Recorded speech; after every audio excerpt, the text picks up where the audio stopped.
Let's talk about the southeast. We have a peculiar threat in the southeast. Some people insisting that no one should go to work on Mondays, and they've been killing soldiers, especially.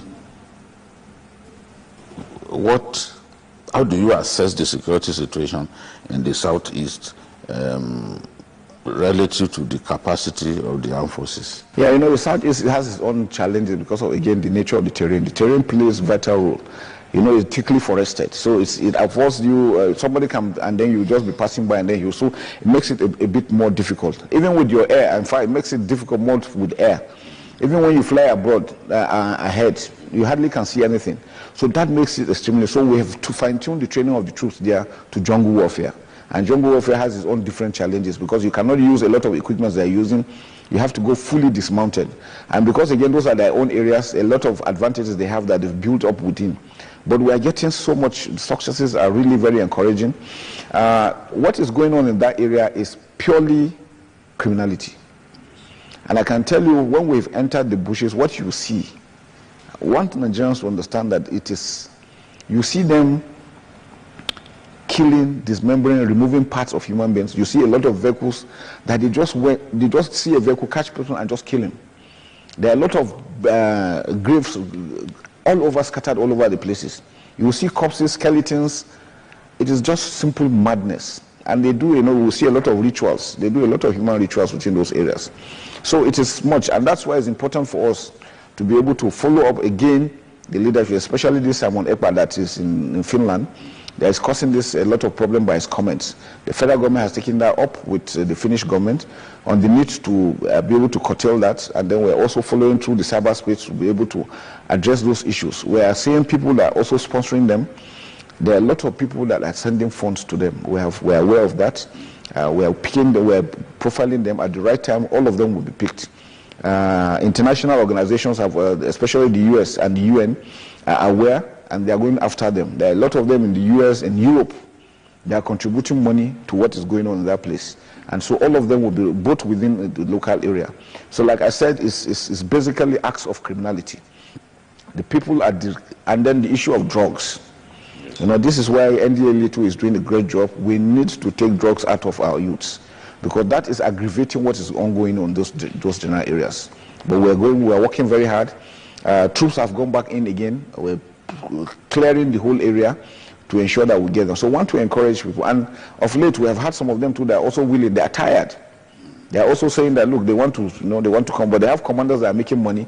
This issue of money, that is what is actually, if you watch the entire country, all these issues of criminality rolls around money.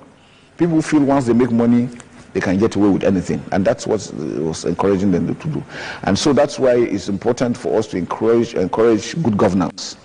Because if local governments are working, for example, it makes it a lot easier. We also want to encourage the federal government for us to have a comprehensive census. If you go abroad, you commit an offense, it's 50-50 chance you'll be arrested. They're not using witchcraft. It's because they have data. We need to build that database. If it is comprehensive, wherever you are, once you are cited or your signature is seen anywhere, it's easier to track who did this, where, and how. So that's why we want to encourage issues of things like having a comprehensive census for Nigeria, so that it will assist the security agencies in performing their work. What is the extent of the Army's investigation of the killing of his officers and men in Okwama? Okwama, yes. We have I think the report is just in. We're going through the report in Delhi. It's again acts of criminality. We have cultists,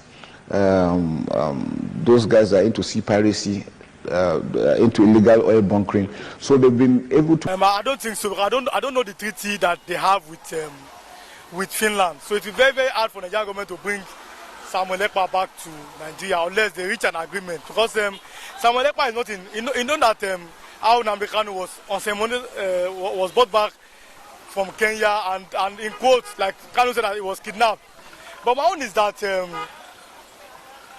Samuel Ekpa, what has he done that you are looking for him? 15 terrorists was named. 15 terrorists was named in Nigeria. What have they done to them? That's why even they should leave nnamdikanu He has not bombed everywhere. The Boko Haram that are bombing people in Nigeria, what have you done to them? Instead, you are rewarding them by calling them repentant bandits and Boko Haram and bringing them back to your military. That's the problem. You see, the problem in Nigeria, even why the Igbo people are always wanting to leave Nigeria, is because of marginalization. They are yes, now they are tired of the country. You don't give them presidency, you don't want to give them presidency, you don't want to give them anything. And I've been saying this, if you don't like the Igbo people, allow them to go. It's not by force. If you don't like them as they are in Nigeria doing their business, let them go to their place. You don't like me, you are because if an Igbo man does something, you are going to arrest him. If Fulani man does it, he will go scot-free. That's why there cannot be one country and two different laws. There's a different law for a Fulani man. There's a different law for an Igbo man. In Nigeria, here we saw how Sheikh Gumi was interacting with bandits. Negotiating with the bandits. If Sheikh Gumi is an Igbo man now, maybe his name is like, let us say, is Bishop Ikechuko Gonko, he would have been arrested. You understand? So you cannot expect a country to go forward. Here there are two different laws for two different set of people. The Hausa seems to be above the law. The Igbo seems to be the scapegoat. So why is that? Is it because of their population, or because the politicians, they know that come election period, these guys, they have the number of votes, to make them give them that position they want? Is that why do you think that they are doing what they like and nothing will happen to them? You see, let me tell you something. What most people don't know is that you see, the way Nigeria is structured, it was structured to be against the Igbo people. And especially after the civil war, Rwanda too, they fought a civil war in Rwanda. Then, and Rwanda, they now saw that, okay, we can come back together and heal as a nation. Rwanda is working now because after the civil war, they have come back together and heal. No more first class, no more second class. But in Nigeria, after the civil war, even when they say there's no victor and there's no vanquish, we know the victor and we know they are vanquished. And we saw how the goods have been treated in Nigeria. And sometimes you have to pity. I tell people when they ask me that, why are you always speaking like that? I said, if the same thing that they are doing to the Igbo, they are doing to the Yoruba people, I will complain. Jesus said that do to others what you want them to do unto you. You cannot beat a child and ask the child not to cry. You cannot be marginalizing people and ask them not to feed the safer child. They are tired of the country because they are treating them like second-class citizens in the country. You understand? Look at civil service, look at military, look at everywhere. They are the least. There was that under Buhari that even DSS form came out. Katsina State has more people than the whole of the 5 states in the east. So as a man from that side, how are we going to be happy? You know what I'm saying? You keep treating them like second-class citizens in Nigeria in every time. That's why till tomorrow now they are attacking my leader Peter Obi. They keep attacking him. What has he done? He has a right to contest. He has contested. He has not done anything wrong. But now they are attacking him. That's what I'm saying. And I've been saying is that if you don't want them in government, let them go. So it's as simple as that. If you don't want me in a particular place, allow me to go. Let me find my way. But you cannot be beating a child every morning and say, "Child, don't cry." You treat me anyhow. You treat me like second class in my country, and you want me to keep quiet? No, let's not accept it. It's not good. It's not good when you say the truth. The only truth can set you free because you're on the right side of history.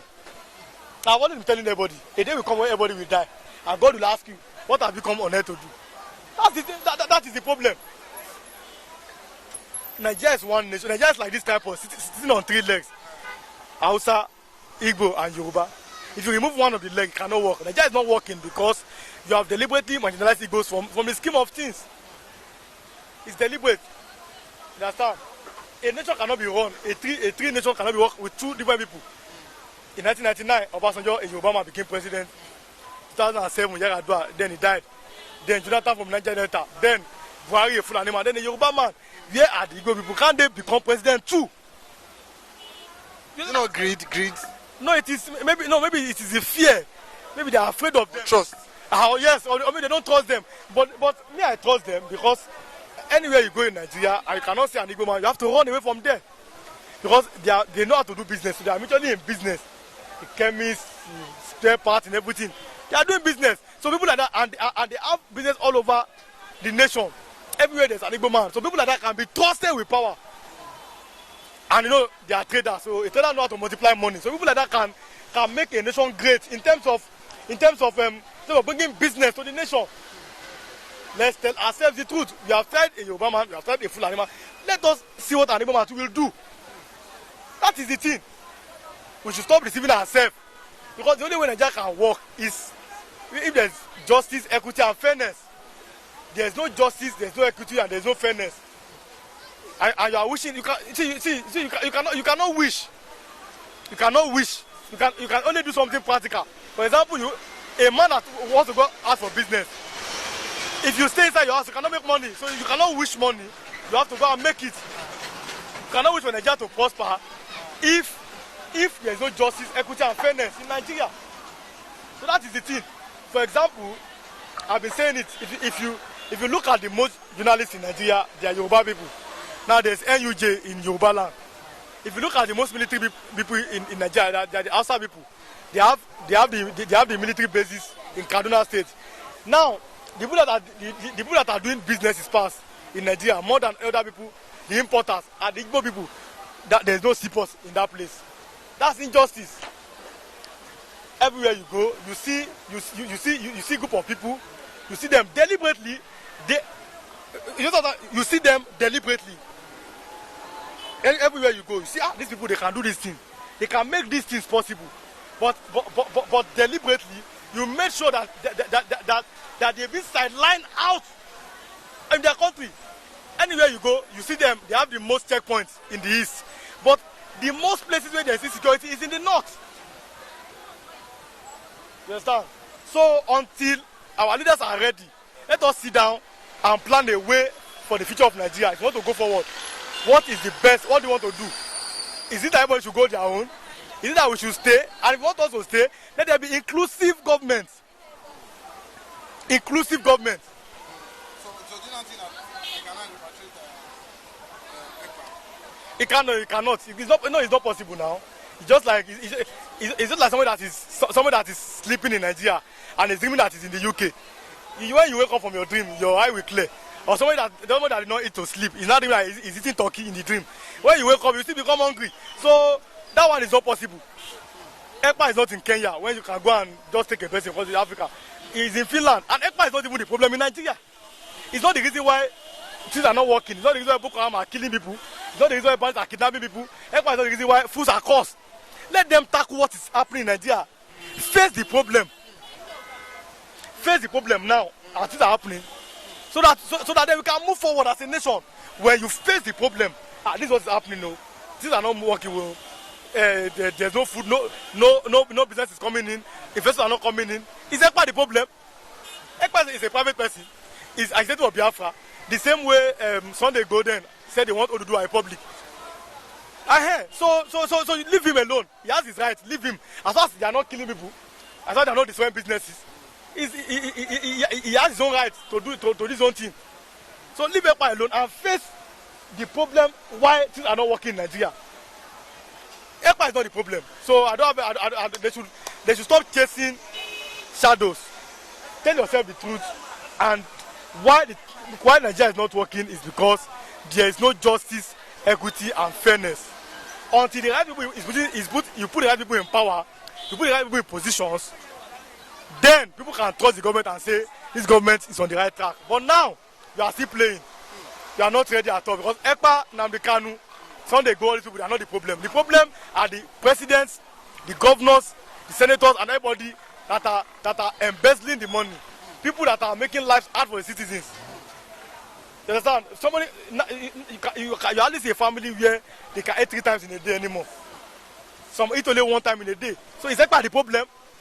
That is the problem. So live and face the problem. Then with that, Nigeria can move forward. Biafra Day, 3 more days to go. 30th May.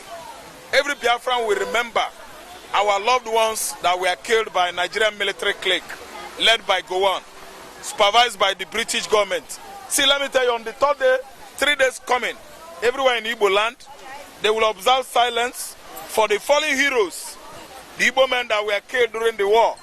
For the fallen heroes, my uncles, my brothers, my fathers that were killed 57 years ago. We are going to observe silence. We are going to remember them. We are going to celebrate them.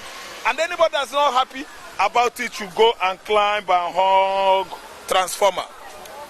Federal government said they turned deaf ear that nobody should make noise in the southeastern Nigeria. They should all go and be mourning themselves in their various graves. We are going to mourn our loved ones that were killed. If Nigerian soldiers are not happy about it, they should all go and mourn themselves in their various grave sites. Because Igbo man must remember his loved one. This is not Obi's mandate that was stolen here. No, we are not talking about that mandate that was stolen. We are talking about remembrance of our loved ones. My uncles, my brothers that were killed 57 years ago. We must celebrate them. We must observe that silence and give them due respect that they, befitted. See, that they deserve. See, anybody that's not happy about Biafra Day should go and hug transformer. Hug romance with transformer. Bus bar, live bus bar. Naked wire, look at all this high tension. High tensions. Climb, hold it. Because Igbo man is celebrating his loved one. They will all die of anger. It is too infuriating for the federal government of Nigeria to say that nobody should celebrate our dead heroes. See, let me tell you, from police, any policeman that don't like it, any soldierman that doesn't like it, they should go and hug high tensions. Bus bar, live wire, naked one. They should hug it. Because come quote me, on third day you see people across Igbo land observing that silence, celebrating themselves. The ones that have money, they can buy beer and celebrate Biafra. Yes. It was declared, Biafra Declaration by Ojukwu. That was May, month of May. I think we must celebrate them. So anybody that's not happy about it should go and die. Nigerian politics is always characterized by killing. Certain houses are ablaze. Look at what happened in 1960s, 62, 61 election.